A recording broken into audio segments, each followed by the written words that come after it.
ഒരു ചിത്രത്തിന്റെ മുക്കും മൂലയും നമുക്കറിയാം. പക്ഷേ അത് ആ ചിത്രം തിയേറ്ററിൽ കണ്ട ഓർമ്മയിലല്ല, പകരം ഒരു TV ചാനലിൽ ഒരുപാട് തവണ കണ്ട ഓർമ്മയിലായിരിക്കും. ചിത്രം ഷാജി കൈലാസ് സംവിധാനം ചെയ്ത് 2000-ൽ മമ്മൂട്ടി പ്രധാന നായക കഥാപാത്രമായി എത്തിയ വല്യേട്ടൻ. 4 അനുജന്മാർക്കും ആ തറവാടിനും രക്ഷകനായുള്ള ഒരേ ഒരു ജ്യേഷ്ഠൻ, അറക്കൽ മാധവനുണ്ണി.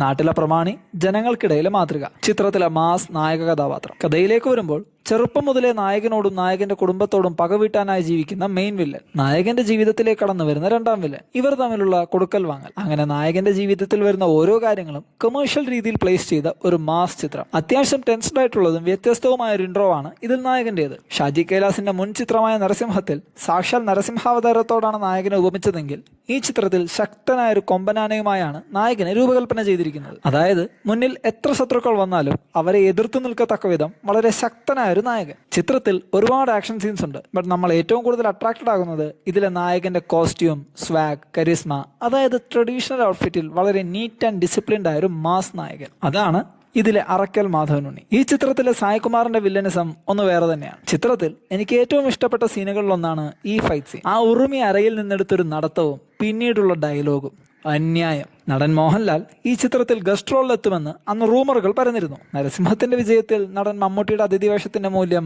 നമുക്ക് എല്ലാവർക്കും അറിയാവുന്നതാണ്. സോ നരസിംഹത്തിനു ശേഷം നടൻ മമ്മൂട്ടിക്ക് വേണ്ടി രഞ്ജിത്ത് ഒരു ട്രിബ്യൂട്ടായി എഴുതിയ മാസ് ചിത്രമാണ് വല്യേട്ടൻ. ഈ ചിത്രം അന്ന് ഗംഭീര വിജയമായി മാറി. ചിത്രത്തിൽ ഒരു എക്സ്റ്റൻഡഡ് ക്യാമിയോ കഥാപാത്രമുണ്ട്. ഈ ചിത്രത്തെ പറ്റിയുള്ള നിങ്ങളുടെ അഭിപ്രായം കമന്റ് ചെയ്യുക. ഇതുപോലുള്ള കൂടുതൽ വീഡിയോസിനായി ഈ ചാനൽ ഇപ്പോൾ തന്നെ സബ്സ്ക്രൈബ് ചെയ്യുക.